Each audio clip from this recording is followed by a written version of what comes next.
Thank you everyone for joining us on this third installment of the IP Disruptors series.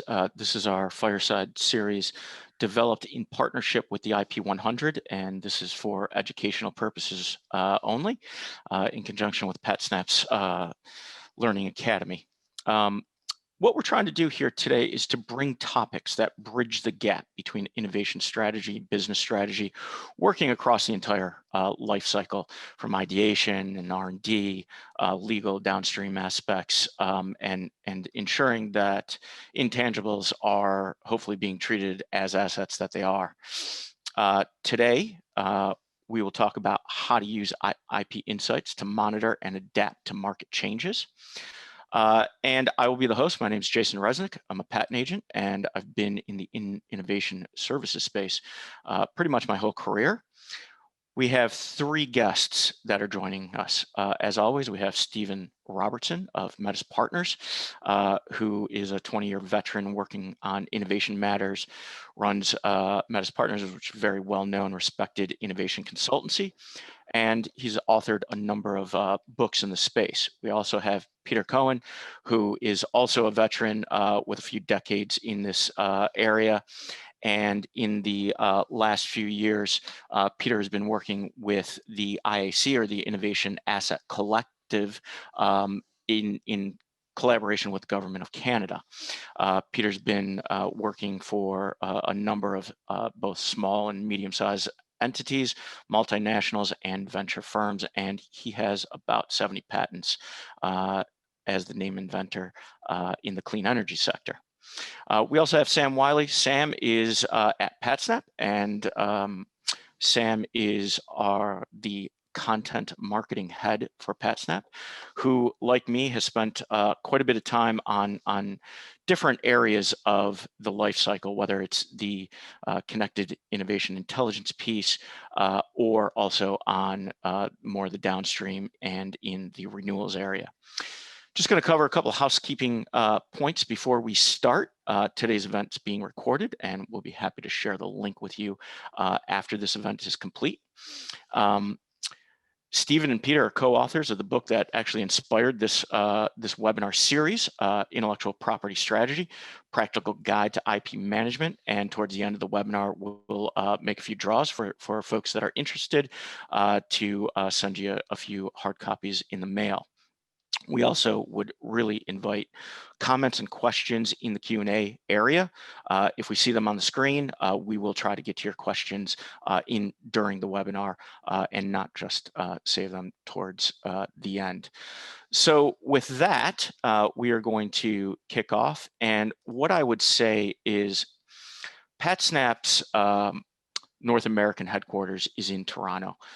Very strong Canadian heritage, a huge client base in Canada, and quite often what we hear from clients is questions around what is happening specific in some of the Canadian IP policy, what's happening, what is the Government of Canada doing within intellectual property. And we thought Peter would be best to interject some of the work that he is doing, some of which is in collaboration with the Government of Canada. So Peter, if I could pass this over to you and see if you can jump in and help answer some of the Canadian specific questions that we have. Sure. Thank you very much. And thank you, Jason and Sam and Stephen as well, for having me here today. So as you noted, I've been working with a group called IAC, the Innovation Asset Collective, and we were formed about 1.5 years ago, formally launched earlier this year. And IAC is a nonprofit organization set up to actually help SMEs, clean tech-based SMEs in Canada, with their IP needs and IP challenges that they're having.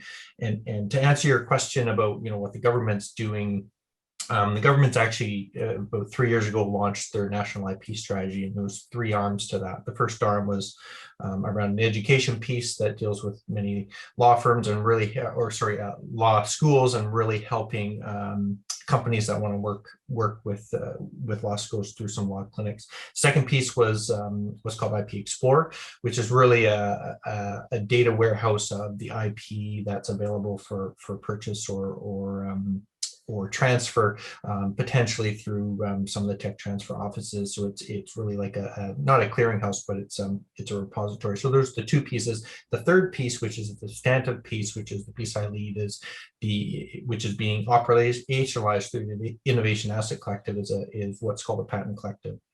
And the Patent Collective is what the government of Canada sponsored. We have a $30 million fund set aside to help SMEs. And it's really around educating companies, empowering them to understand, not just to generate an IP report, which we'll talk about today, but also take that and interpret those results and be able to apply those into their strategies. It's also an opportunity for companies to get funding. So the government's allocated some capital towards that, and as well as a freedom to operate pool. So IAC is actually developing their own patent pool, and doing their own patent acquisitions, which will be the benefit to many Canadian companies, as well as non-Canadian companies if they're interested in working with us. So the government of Canada has been very thoughtful in setting us up. It's been many years in the process and finally come to fruition. So I'll talk a little bit about that today when we talk about pruning and rebalancing and how that matches with companies that are in Canada and need some support with that. Yeah, no. So Peter, that's actually takes us to our next topic. I mean, and it's really fantastic to see sort of the growth in the Canadian IP industry. Obviously, I'm really excited to be working for a company with the headquarters in Toronto, as Jason mentioned. But kind of moving on to our topic, obviously, when we're thinking about building strong IP portfolios, whether you're in Canada or elsewhere, a big part, there's two pieces of that. There's picking the right inventions to file applications, but then there's also what do you do with that portfolio once you start maintaining it? You know, the pruning, the rebalancing, the making good decisions about where to allocate resources. And I think moving on to that topic, Jason, I think you've got a poll we'd like to ask the audience. We do. To get their input on maybe how they or their clients might be doing this. We do, Sam. And Sam, I think that from both of our perspectives, we've seen organizations that have take quite an active stance in making informed renewal decisions. We've got others who very typically just sort of take the approach of let's renew everything. So that is the question. If we can put that poll up, the poll is very simply, do you or your clients have a program for making proactive informed renewal decisions?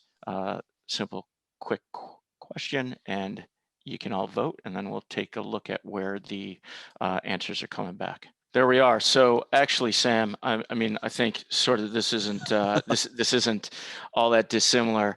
Yes, quite a few do take an active process, but lots of organizations out there, there is simply that that goal of just, hey, let's renew everything.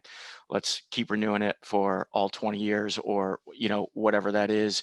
And I think that's what you and I have seen.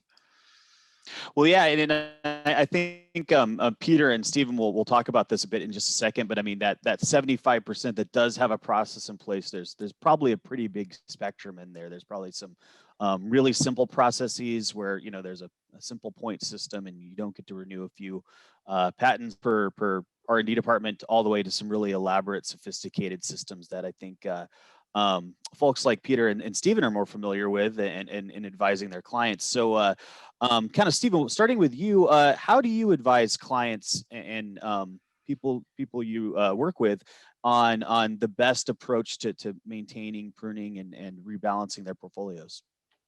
Well, thanks, Sam, and good morning. Well, it's morning for us, but hi to everyone, and thanks for having us back again. We're delighted. Yeah, we're pleased to be continuing this partnership with PatSnap.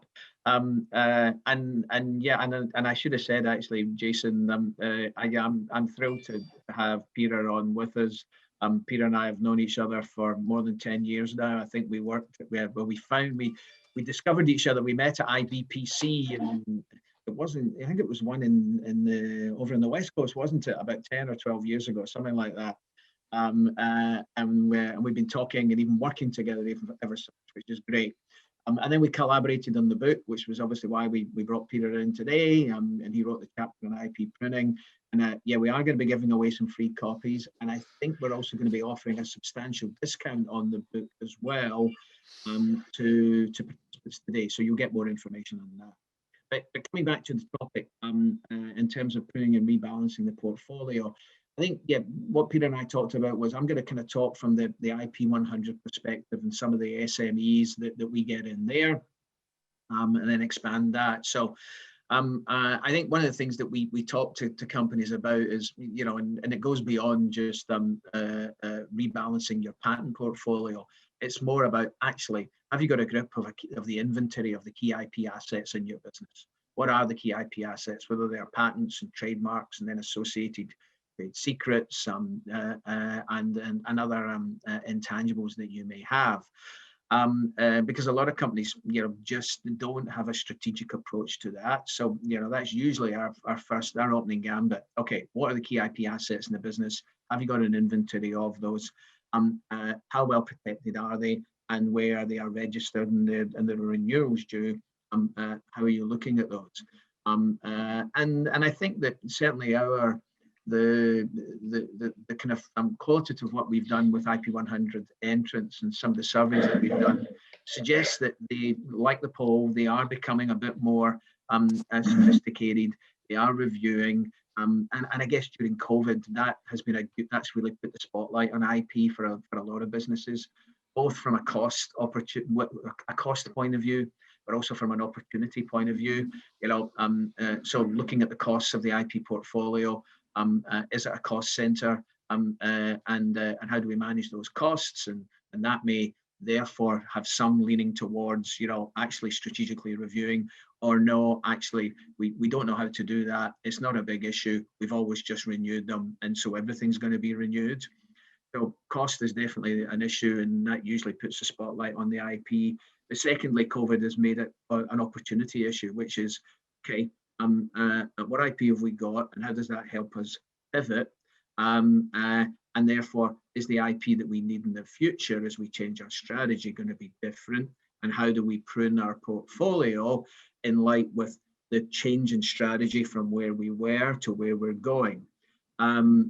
So it's an issue that affects small companies. It's you know, as well as larger companies with big patent portfolios.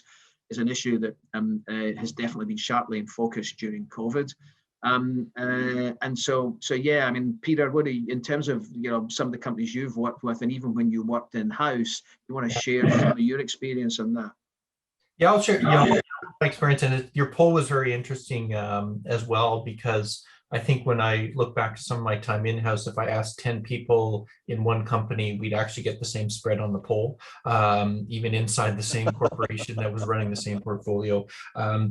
So you know, I'll maybe answer it from a slightly different perspective. You know, when I work with clients and talk with them about pruning and rebalancing, I kind of ask two centering questions that give insight into, you know, have they really thought through their portfolio, and are they ready to talk about the pruning piece? And the first one is for your IP assets that you talked about, your inventory, what's the business value you're trying to create? So do you have an understanding of where your IP is going to be used? For patents, what's your claim coverage? Do you actually know what your claim coverage is? For trade secrets, you know, are they protected? Are they embedded in the contracts, things like that? So having that kind of question. Then the second piece is, what's your budget and what's your budget timeline? Most companies work in a, you know, 6 to 12 month timeline. When it comes to IP, you need to actually have, my advice is you need to have an 18, 24 or 36 month budget, because you have to understand, especially when it comes to patenting, there's fees that are going to happen in the 18 month and the 24 month time frame. So if you haven't thought about that aspect, you're actually not in a good position to prune and rebalance, because you're making a decision today that you might actually not have money to pay for 24 months down the road, or allocated for, and vice versa. There's ways to delay fees, right? So those are kind of the two centering questions I ask. And then moving into how they do the printing and rebalancing, it's really just working through and understanding what's core IP, what's non-core IP, and how do you prioritize that? Again, understanding what the business value is it high or low, or is it to protect a future aspect, or is it protect today's business offer? So having those two pieces, that, the core and the non-core assets, and then breaking it into the budget timeline, and then starting to have the pruning and rebalancing discussion. What do you divest because you're just not using it anymore? What do you actually double down on? I've worked with some organizations where they've got a tight budget, and we do the pruning and rebalancing and realize there's actually IP we need to spend more money on. We need to put better processes in place, spend money on the trade secret aspect, also spend money on extending to 2 or 3 different countries for certain patent assets. But then on the flip side, there's other ones you want to get rid of because they're deemed non-core, but no one realized that, and they were just continually paying the fees.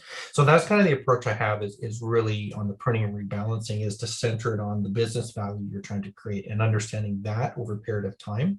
And then that kind of lines up to actually have a rich discussion.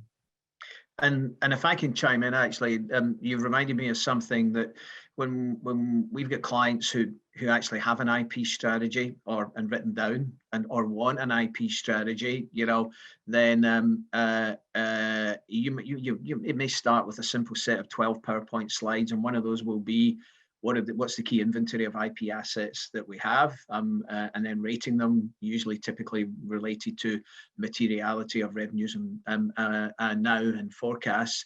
But then there'll be another slide where if they've got patents, they'll rate those patents, 1, 2, 3, 4 in terms of level of importance to the business and in terms of the quality and coverage.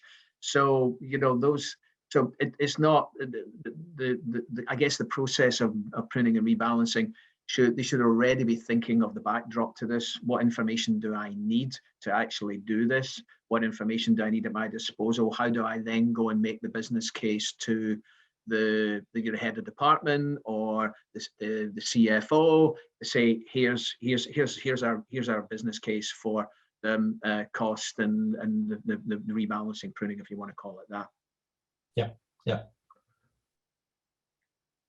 Peter, kind of riffing off something you just said, and before we move on to the next topic, I think this is something kind of near and dear to your heart. So there's other options for sort of rebalancing or maintaining a portfolio. Other ways you could do things, things like IAC, leverage programs, aggregators, things of that nature. And these are things you're working on right now. Could you talk a little bit about those sort of alternative options? Yeah. So I think the way I would say, I would approach that discussion or approach that topic is a really good question, is just to go back one step and say, well, what is your purpose of your IP? It's really to reduce your risk and give your business opportunities, right? So when you come down to pruning and rebalancing, you're doing it in that context. When we work with companies as IAC, we're actually looking at helping them reduce their risk through our Freedom to Operate program, which is we are actually actively looking to acquire patents that we feel will cover many companies and reduce that risk on their behalf. So it's very similar to what AST might be doing, the Allied Security Trust, or somewhat similar to Lot Network, the License on Transfer, RPX. So a Canadian version of that specifically for our company types. But the reason I bring that up is if you're a small company and you're looking to grow, or even if you're a large company and you want to rebalance your portfolio, it's all about risk mitigation. And at IAC, we're looking at, again, doing acquisitions. So we actually are a possible receptor to be able to sell your patents to or sell your assets to. And it's something that we'd be able to still hold for your benefit and hold for the collective benefit.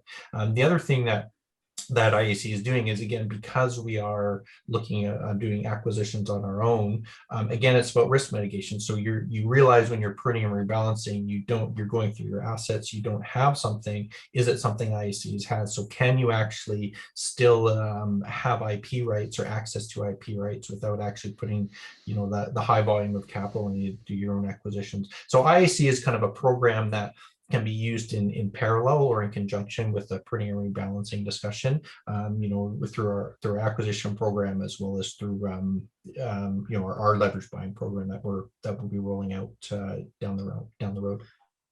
Are you saying I have to move to Canada to be able to buy into IAC, Peter?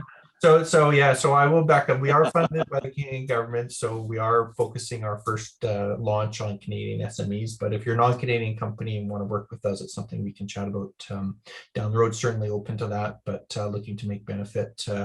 We're looking to make benefit in the Canadian ecosystem, but realize that IP is actually it's a global leverage and a global tool. So for all the companies on the call today who are thinking about IP, it's not just you are competing, and we'll talk about this maybe when we talk about the market changes, it might be a good segue, but we're talking about market environments, and whether you're a Canadian company or a non-Canadian company, groups like IAC will be or is just one more tool in the repertoire to tap into.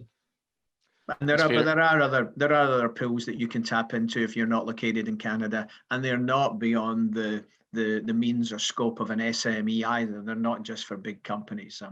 All right, sorry, Sam, back to you. Well, thank you, Peter, Stephen. Purpose of managing the portfolio is to ensure that it reflects business strategy and the changing market and environmental aspects. I think the question starts coming up: how do we have that initial view of a relevant ecosystem? So, Sam, one of the things that you and I worked on to help facilitate part of this conversation is we pulled a landscape on the Internet of Things, or IoT, and we did that to help get a sense of what the current picture of the industry looks like, but also realizing that the landscape must also be added with some of the expertise that Peter and Stephen can bring.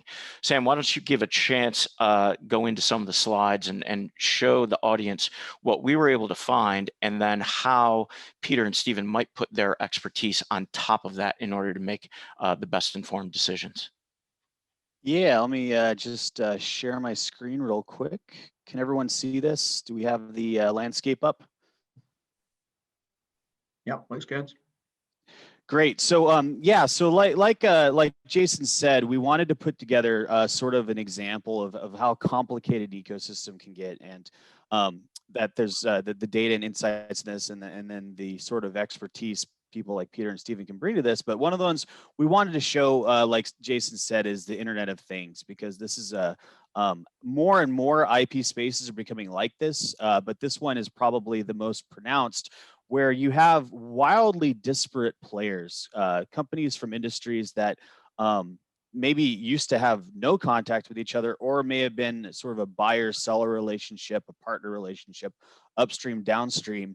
And in this case, what we took was data from this is US, EU, and in keeping with today's theme, Canada.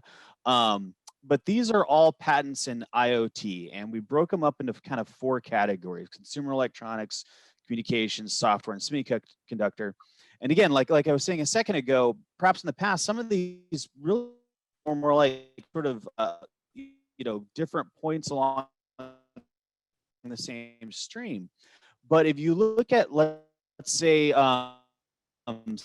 dots, electronics, blue dots are like Samsung, LG. Communications are companies like Cisco or Ericsson.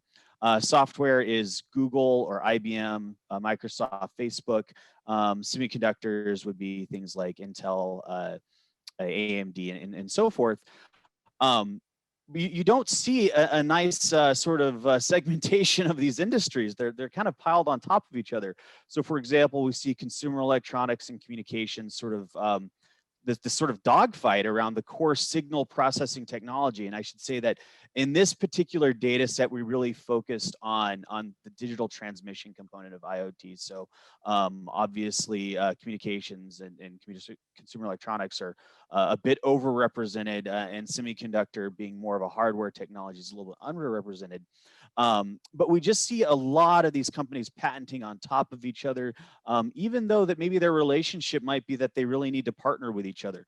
And then we do see some sort of areas where things make a bit more sense. So the software companies really dominating around social networking, but then we see another sort of really sort of a complicated situation developing around user security. All 4 industries really feel the need to patent and have a strong IP presence around user security. So when you think about how complex this ecosystem is, how you advise one of these companies on making a strategy, and we're talking about the big companies here too. Once you really get down to the SMEs, maybe some of the folks that Stephen and Peter are spending a lot of time advising right now, how do you pull insights? How do you develop a strategy? How do you look at a trend that you find in a landscape like this and really give someone an actionable piece of advice? We're all really curious to hear, Stephen and Peter, how you might go about advising someone. So Peter, maybe I'll start with you. I mean, what are some different ways you might take, the data and insights in something like this landscape and convert it into sort of an action plan for one of your clients? So thank you. That's a really good question, and I think we need to appreciate that there's really three stacks. There's the data that something like the PatSnap platform has access to. There's the intelligence, and then there's translating that into the insights. And I would say the view we see today is probably the intelligence piece. So the question that and analysis that I have when I work with clients is, okay, well, we need to translate this to how you think about your business relative to your ecosystem. So if I look at something like IoT, one of the ways I've done quite a bit of work in the energy sector and the IoT sector, and one of the ways we kind of represent the intelligence layer is to actually translate this down to what we call the value chain. So you've actually laid it out quite well here, right? You've got the semiconductors, you've got the software level, you've got the comms level, and then the device level. And if we split that out even more, what does communications mean? It's about device authentication, it's about network security, it's about user security. So it's actually separating into where you play. Like, you're always selling upstream, you're never selling downstream. So where is your sweet spot? Where is your business value being created in that value chain? And then really understanding, well, who's your player? Like, if you are playing in the IoT software side, your competition is Google and IBM, like you talked about. But which means you need the freedom to operate probably from Intel and AMD, because you're buying their semiconductor chips. So you want to make sure the companies you're working with have licenses with the semiconductor chip. So it's really about understanding where you fit. You need IP rights going backwards in the value chain. So what you're building on, you need IP rights and freedom to operate where you sit. But you also want to position yourself for the future. And this is really where the future conversation comes in, is if I want to start selling upstream, because being able to sell at the consumer end might be the ultimate goal. Do you have freedom to operate for that? Do you need to create an IP position for that, whether it's through patents, whether it's through trade secrets, whether it's through some other mechanism? So again, it's to take this and build this into the strategy, it's layering it over how your ecosystem looks like, thinking about it in the context of something like a value chain, applying that over and realizing, is Facebook really a threat for me in this system? Is Google? Google just released, actually, I think, their version 2 of their Nest or their Google Home today, right? So from an IoT perspective, they're obviously still in the hardware sector, they're still in the software sector, and they're in the consumer electronics sector, right? So where do you play against, and how are you going to position against them? So that's the fundamental piece, is just really understanding the context and splitting it into what makes sense for your business. Peter, can I chime in here, actually? So, I mean, I appreciate that a lot of people may be sophisticated in patents and may recognize what this landscape is, but I'm guessing there may be some people on the webinar who don't, and they're looking at saying, what the heck is this? Could you just take it up a level and just say, look, this is a kind of a heat map of where patenting activity is around around the key technologies and key areas within a particular field. You'll be able to see, and you can explain that, and actually you can go down into detail to see who's filing all these patents, these blue patents and comms patents. Is it Google? Is it Cisco? Who is it? You can get down to that level. I just want to just take it up just a notch, just to talk about this and what it means to the lesson form, if you could. Yeah, no. So that's an excellent question. So the fundamental idea of the landscape here is to take a data set and turn it into something sort of that represents, what that world looks like. So again, this kind of the geography here. Literally the peaks are more areas where there's more patents. Each of those dots represents a patent, and Oh, we're losing Sam. Is anyone else losing him? I think maybe we did lose Sam. We'll see if he can Peter, dial do you want right back in. Jason or Jason or Peter? Do you want to just Yeah. quickly jump in and then we can move on?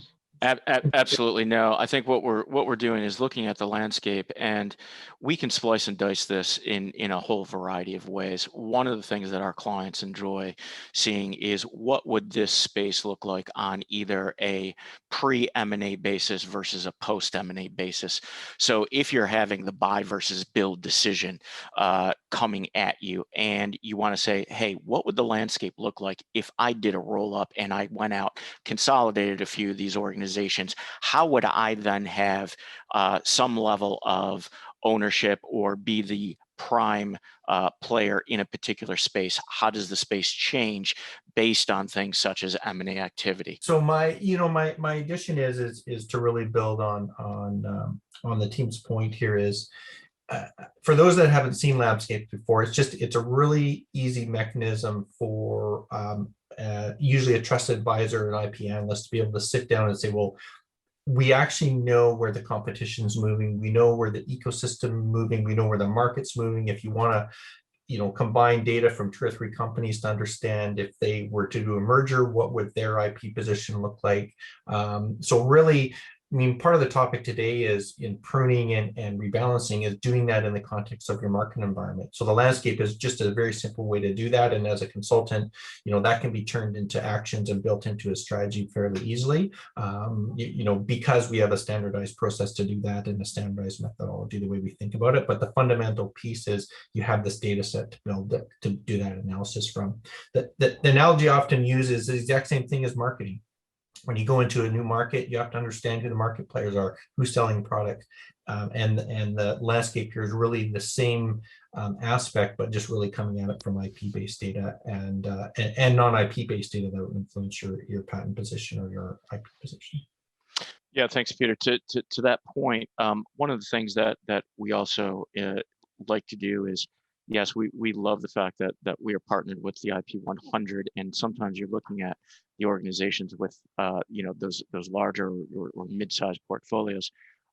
Sam, just to bounce it over to some of the next slides that you have, one of the things that we've also done is pull some of the data for smaller sized organizations, making sure that we don't miss the emerging entrants, the entrants that are coming in from only maybe one corner of the world or from one corner of the landscape, and being able to see what's happening so that we can pay attention to whether we're an embedded company, paying attention to the emerging threats or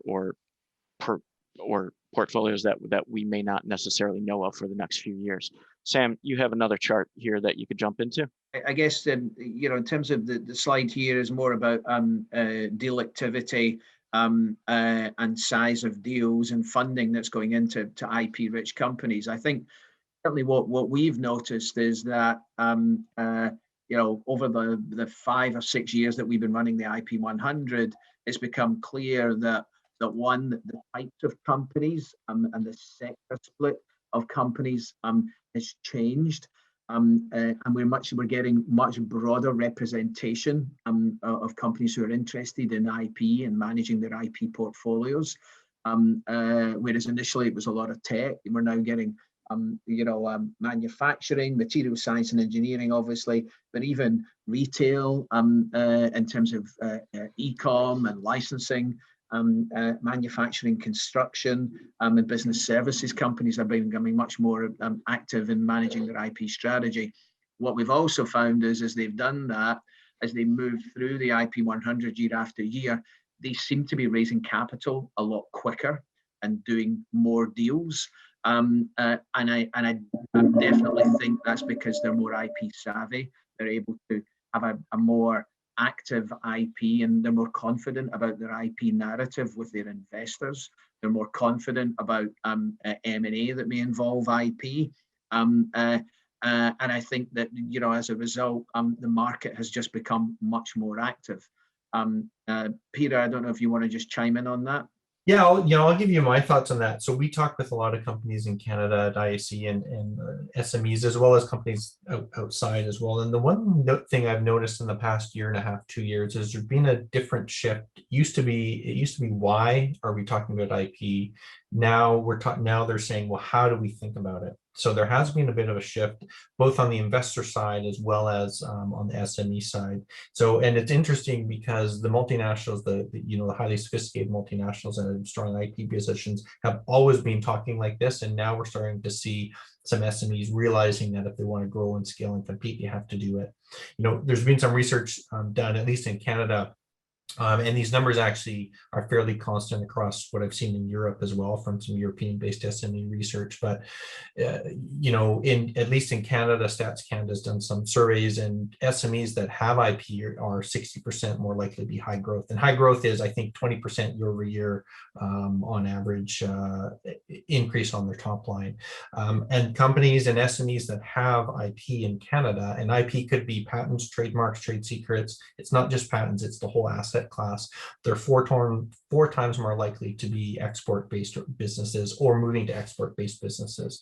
Now, contrast with that with the fact that my own personal research, and I think there's been some research by the government as well, less than 10% of companies actually have a strategy. So that number's slowly moving up. And the companies that get it are going to scale faster. They're going to be probably positioned for more high growth, and then they're going to be able to export more successfully. So yeah, I've definitely seen a shift.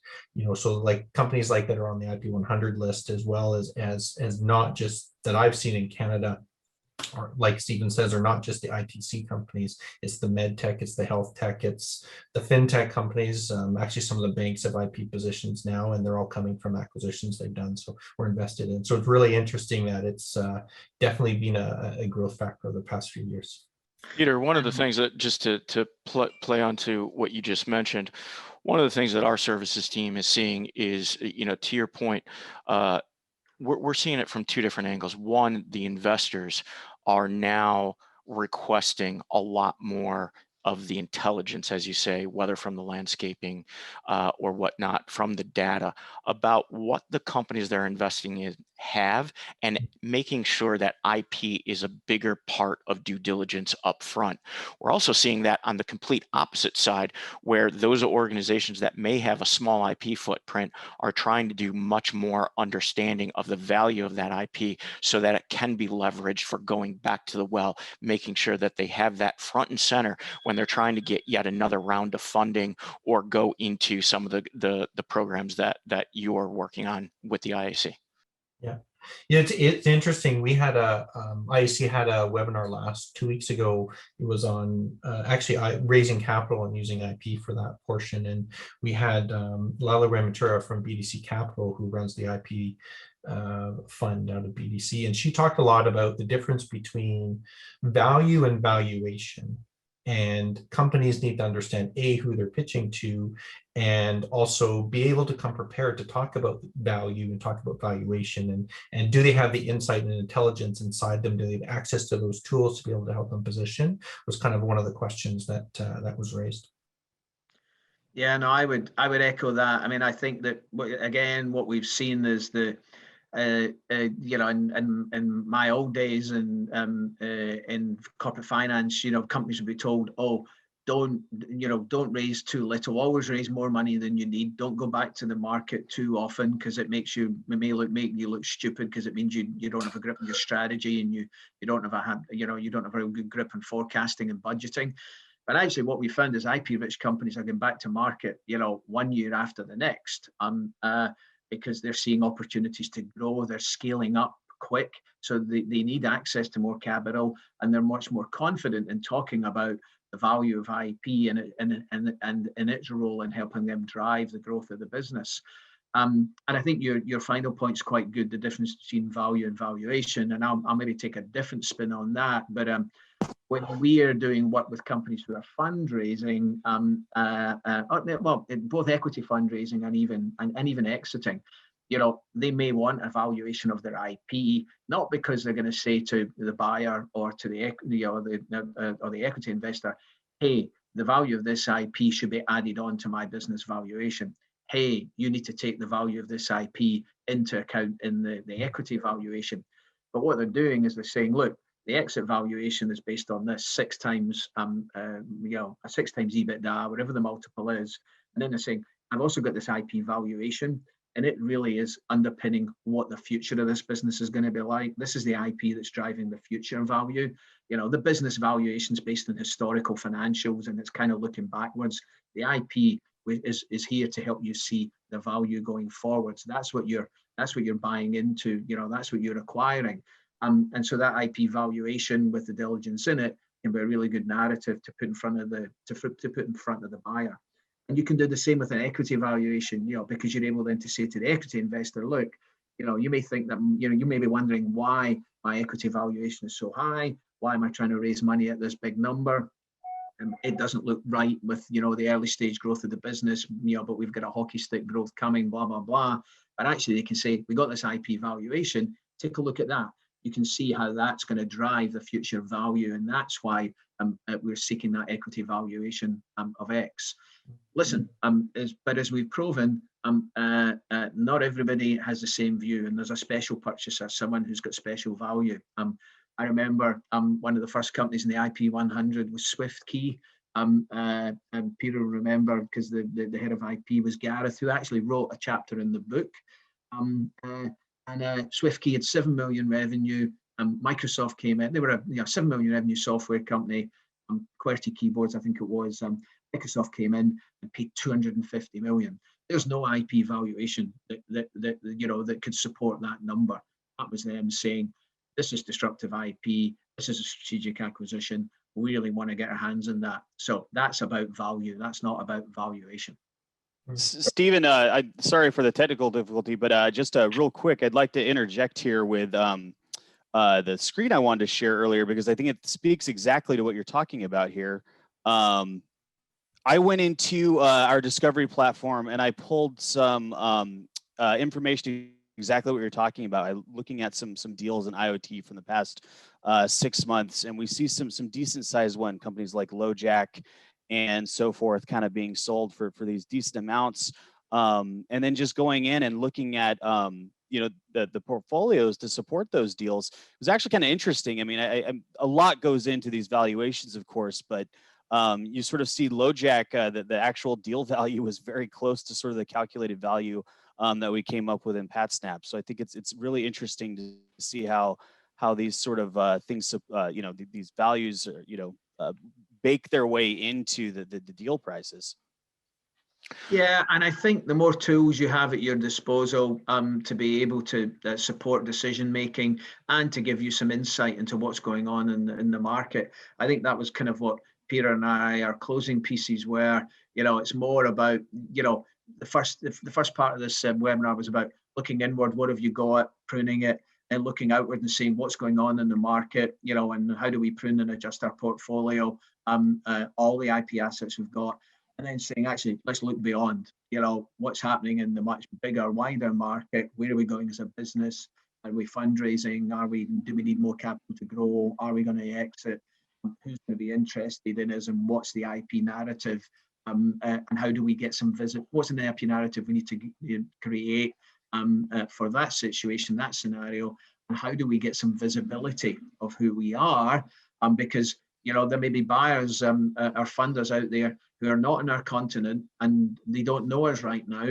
But once they recognize the value of our IP and the significance of our IP, then we may get on their radar. So it's about getting on the radar through platforms like IAC and IP 100 and other platforms that are out there. Peter, I don't know if you want to. Sorry, Jason. Oh no, go ahead, Peter. I was just going to say, Peter, I don't know if you want to just finish off just in something on that. As always, Stephen, you're eloquent and have covered all the points actually I would have raised. It does actually, maybe one addition to it, and it maybe ties in a bit about the IP 100 too, and some of the benchmarking pieces that Sam's shown us here. one of the questions, and we talk about this in capital raising, is benchmarking. How do SMEs benchmark themselves and showing that they have this good value? They haven't, being able to have a tool like this to be able to say, this is where we've got information from, and be able to back that up is important. But it does bring the bigger question that historically, very few SMEs were able to do any sort of benchmarking when it comes to added IP value, apart from just a pure maybe patent valuation down the historical patent valuation. But that's changing. Investors are asking for more complex and more sophisticated information. They're trying to understand, well, what is your IP value made of? Why are you valuing it like that? And so it really does show that, being able to benchmark and be able to come back and have this information at your fingertips to be able to rationalize both your business plan as well as to your future investors is really important. Stephen, Peter, appreciate that. Just being cognizant of time and coming up on 10 to the hour, I do think we are going to, if we can stop this particular screen share, we do have one of those fancy random name generators, which we're going to pull a couple of draws for the book. And if we can do that, Fernanda, on your end. Thank you. And so we'll have a few folks being contacted right after the webinar, and certainly we're happy to be in communication with anybody else as well. I do want to point out, Stephen, we have sort of a date in the calendar for the next installment of this IP Disruptors series, which is May 20th at noon Eastern. So I think that we'll certainly see everybody there at that time. I do want to thank everybody. Sam, appreciate you sort of playing with the internet connection during that. I know that throws the nerves off quite a few times. Peter, Stephen, as always, thank you so much. I know we're coming to the end of the time, and Peter, if I remember correctly, you are doing another webinar in about 3 minutes from now. So want to make sure that you get a chance to do that. So want to thank everybody for coming. We would very much look forward to seeing everybody on May 20th for the next installment, and I believe that the topic will be around IP policing and infringement. So we'll be covering some topics for that in just about 6 weeks' time or so. So thank you all very much for coming. Appreciate it. Thanks, guys. Thank you. Thanks, everybody. Bye-bye.